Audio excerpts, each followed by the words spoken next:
अण्णाजींच्या चरणी प्रार्थना करतो. जय गुरुदेव. बाहेर करून येईल सर, खुर्चीच्या खाली घ्या. या तुम्ही बरोबर आता लिहू का?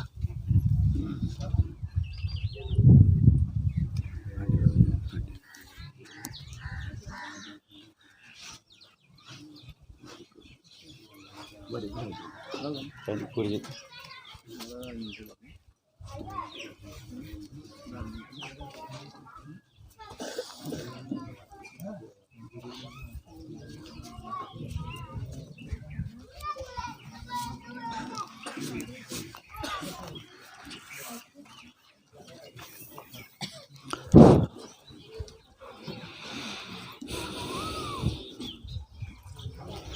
जय गुरुदेव.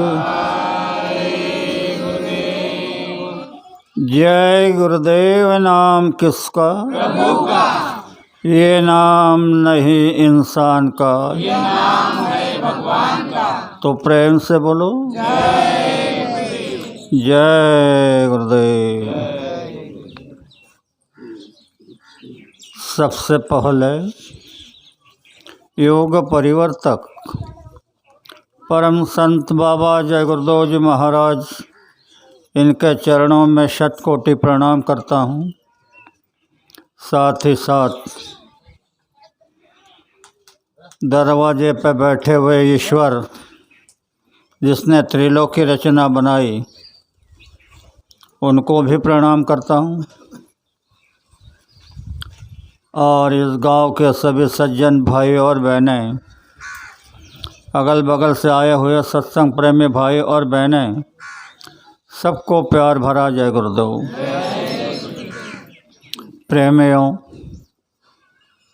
मैं आज जरा आपको अलग रास्ते पे लेके जा रहा हूँ.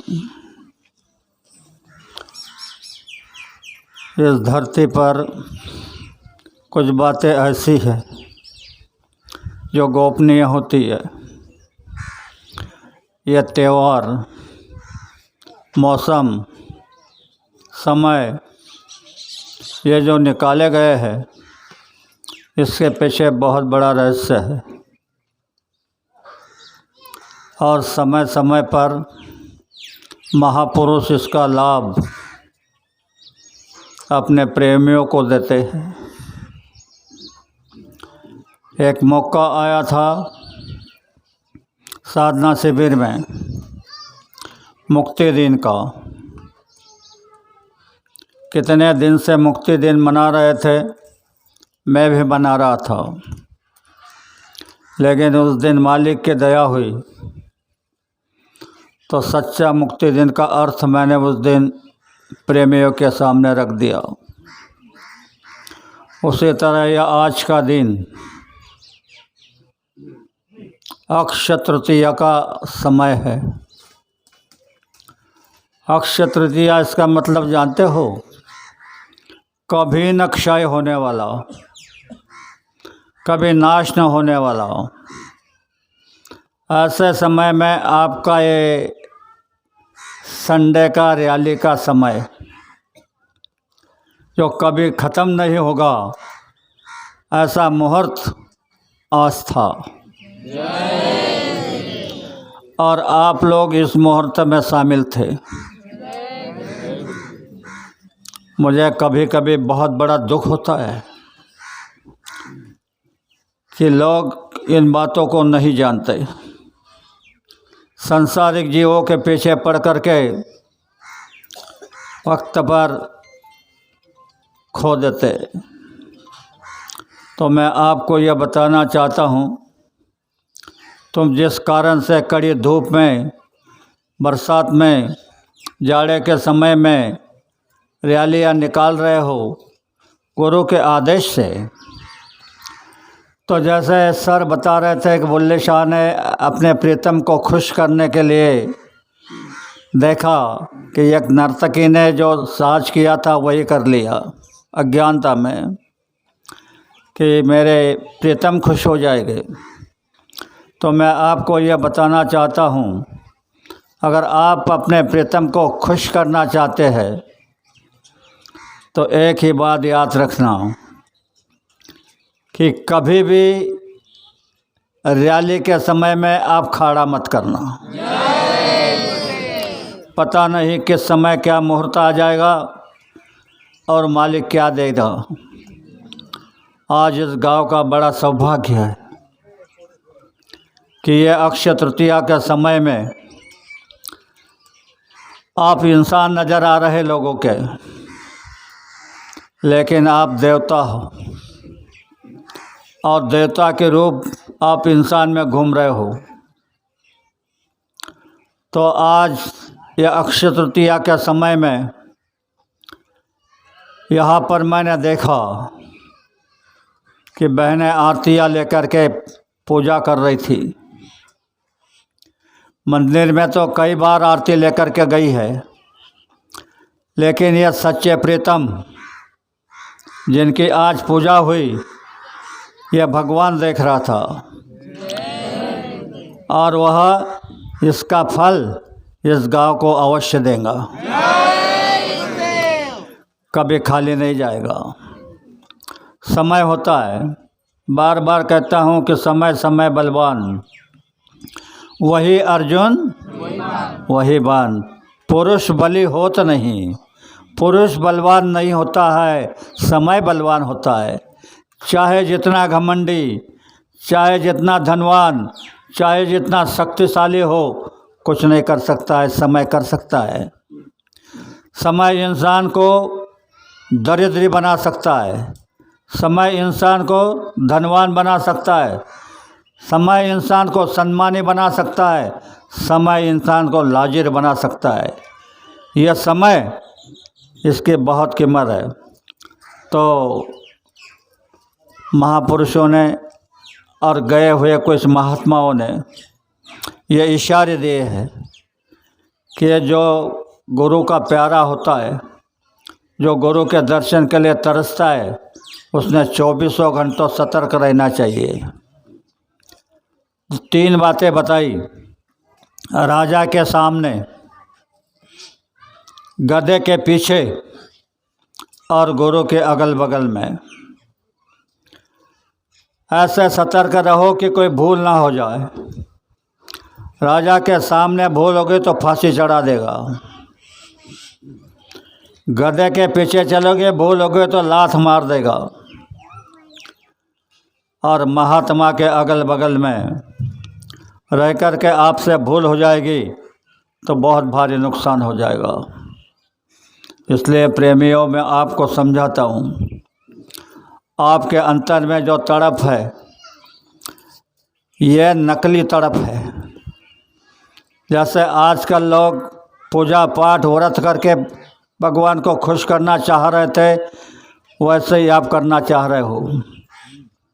सच्चे प्रीतम को आप देख नहीं पा रहे हो, उसकी दया का बरसात नहीं हो रही है, वह तुम्हारे ऊपर दृष्टि नहीं कर रहा है। उन्होंने अपनी नज़रें फेर ली। क्यों फेरी?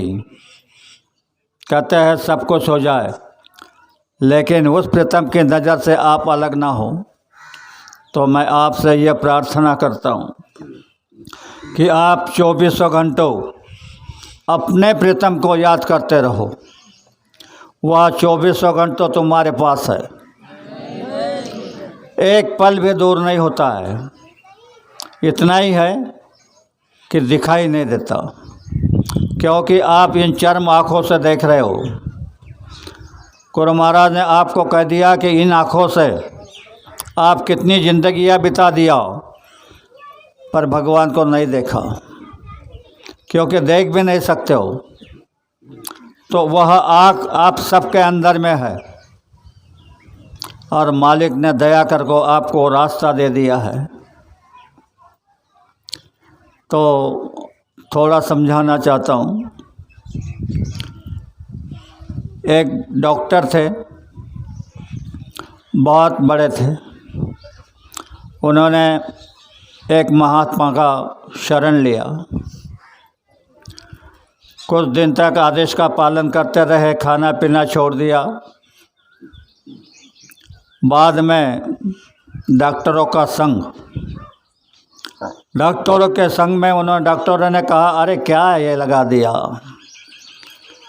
तू डॉक्टर है, तेरे को ये शोभा नहीं देता। तो खाने पीने लग गया। कुछ दिनों के बाद उस पर ऐसी बीमारी आई तो बड़े बड़े डॉक्टरों का इलाज करने के बाद भी बीमारियां दूर नहीं हो रही थी। तो उसके कुछ रिश्तेदार गुरु के शिष्य थे, कहने लगे, बोले डॉक्टर, गुरु महाराज के पास जाकर के माफ़ी मांग लो। कहने लगा, मुझे शर्म लगती है, आप मेरे साथ चलो। तो उनको साथ लेकर के गए, गुरु महाराज को प्रणाम किया। कहने लगे, सरकार, इन्होंने आपकी शरण ली थी। गुरु ने कहा, दोबारा कहो, क्या कह रहे हो? तो बोले, इन्होंने शरण ली थी। गुरु कहने लगे, शरण लेना कोई खेल है? तेल निकल जाता है। सब सत्संगी इस शब्दों को जानते हैं कि तेल निकल जाता है, लेकिन कैसा निकलता है इसको नहीं जानते। मैं इसका अनुभव कर रहा हूँ। अभी अभी जब बिरवाड़े में कार्यक्रम था, मेरी तबीयत बहुत ख़राब थी, फिर भी मैं वहाँ पहुँचा, लोगों का दर्शन किया, सत्संगियों का दर्शन किया। मेरा दर्शन देने नहीं गया था, सत्संगियों का दर्शन करने गया था।